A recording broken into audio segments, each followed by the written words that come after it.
So this is the basics of what we learned so far in the first week and a half.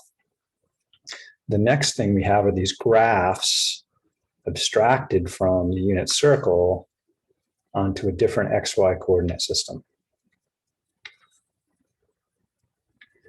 And on these graphs here, we are graphing the angle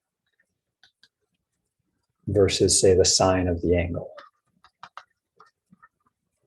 And when we do that, we get these cool waves. So the sine wave starts at the origin, goes up and down, and then it just keeps repeating that pattern over and over again over a period of 2 pi. Oops, that got a little messy. 2 pi. The cosine versus the angle theta, it starts at its maximum, 1, and then drops down. Try to do that meter. It's going to go over here to 2 pi, so it'll peak again right there. Drop down here. So I need some target points for this one. So this one goes down, up, and back up. So that's a chunk of the cosine wave to 2 pi. So knowing again that the sine starts at 0, 0, has a period of 2 pi. Cosine here starts at 0, 1, has a period of 2 pi. But otherwise, right, these things just keep waving. Right? This thing's just going to keep doing that until it gets over here to 4 pi. Because I did 2 waves, I could go back the other way. So this would be negative 2 pi there. Similarly for the cosine, that would be 3 pi here, 4 pi there. It's just going to keep waving, peaking, and the other way. Let's see, pi is about that far. 2 pi is about that far.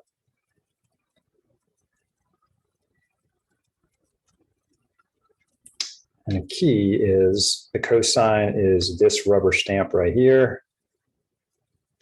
1 complete wave, max to max, sine, 1 complete wave from midline to midline uphill again. Now, I didn't have to start the cosine measurement there in terms of its period, right? I could do a little different. So I'll do that. And I could say, let's start here measuring the cosine. When does it do that uphill through the midline again? Right, it would be right there. And it doesn't matter, again, where I make that measurement. That distance for a complete wave of the basic cosine is 2 pi. And that's the period. So this basic idea of the shape, that we have this distance from top to bottom for each of these, which is up 1, down -1. That's called the amplitude of the wave. Of these basic ones, that amplitude is 1. Doesn't matter whether we look at sine or cosine. So that's a new important fact. We're going to add to our list of facts, and that both of these basic functions have a period of 2. Other thing I can note here is that the sine and cosine, really, they're the same shape wave. They're just shifts of each other. So we're going to take a look at that shift. So one way to think about it is if I consider the sine as my reference wave, that point right there on the cosine got shifted back a little bit. How far back? Well, from the peak to that midline, that's 1/4 of this thing's period. And 1/4 of 2 pi would be pi over 2. So my claim here, let's write this down in words, the cosine is a horizontal shift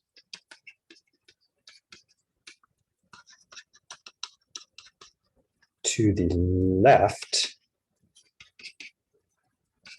pi over 2 of the sine function. All right, so that's words, what I see here. To put that in a symbol, I'm saying the cosine of theta is equal to the sine of theta. Oops. Now, if I want to shift left, that means I have to add that number because it's backwards when we do things on the inside. So my claim is that those two are equal for any angle I pick, which means the graph of one should sit exactly on top of the other. Let's check it out. Graph and calculator of your choice, Desmos or GeoGebra or something else. So let's turn off the sine and just look at the cosine, and then we're going to modify this one right here. So my claim is that if I take the sine of x and then I add pi over 2, I will get exactly the cosine function. So what we should be seeing here is that the green one, if I turn it off, sits exactly on top of the blue one. And if that color change isn't obvious on your screen, I'll make that sucker red. Red and blue should be a little more obvious. So there's my red function, sine of pi over 2. Turn it off, directly underneath it is the cosine. Right, so the sine and cosine are shifts of each other. Now, we saw that in another way last week. So let's take a look at that one.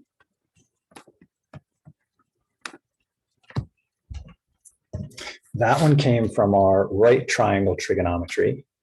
When we're playing around with our triangle. So here's a right triangle and here's theta. Now, the right angle here is an angle of pi over 2. The total sum of the angles in radians is going to be pi. So whatever this angle is up there, right, theta plus that angle plus the right angle of pi over 2, those have to add up to pi. If we subtract the pi over 2 to the other side, we get theta and that other angle, oops, question mark, have to add up to pi over 2. Right, pi over 2 radians, remember, is 90 degrees. So these two angles are complementary because they have to add up to 90 degrees or pi over 2 radians. So that means my missing angle is always going to be pi over 2 minus theta. So that's that missing angle up there. So let's relabel that. So that angle right there is really pi over 2 minus theta. Other things we learned were with respect to the angle, we have an opposite side, we have an adjacent side, and if I change angles, those opposite and adjacent switch. So for example, if opposite and adjacent switch, that means sine and cosine switch. So what we established last class, or maybe 2 classes ago, was that the sine of theta is going to be equal to the cosine of pi over 2 minus theta. I mentioned this is called the cofunction identity, and it goes both ways. The cosine of theta is going to be equal to the sine of pi over 2 minus theta. Ooh, that's an 8. So these two should have the same graph if I look at it. Exact same graph. So let's take a peek and think about this in terms of transformation. What transformation happened there to make those guys the same? So I'm just going to go in here. I'm going to delete some stuff and do it backwards. Pi over 2, and then I'm going to go minus, and here I have to use x. If I turn that back on, it should sit exactly on top of the cosine function. Right? There's off, cosine is blue. Here's that new function, sine of pi over 2 minus x. Let's check that out. So that's just based on that cofunction identity back from when we're looking at right triangle trigonometry in the end of chapter 5. What's happening here? Okay, so let's see, the pi over 2, that's inside, that's a horizontal shift.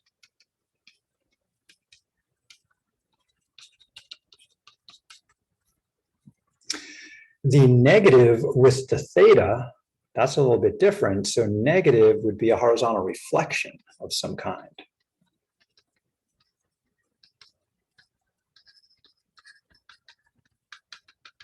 Now, one problem with the way I stated this, when we were talking about trigonometric transformations, function transformations before, we would usually write that transformation as theta first, and then whatever comes next. And that's going to help us figure out what's going on here. So at the moment, I'm going to have a negative theta plus pi over 2. And then I'm just going to factor the negative out, but inside the parentheses here. So if I do that, I'm going to rewrite this as negative parentheses theta minus pi over 2. And then all of that is part of the sine function. So when I think about it this way, what this is going to give me is a shift to the right pi over 2.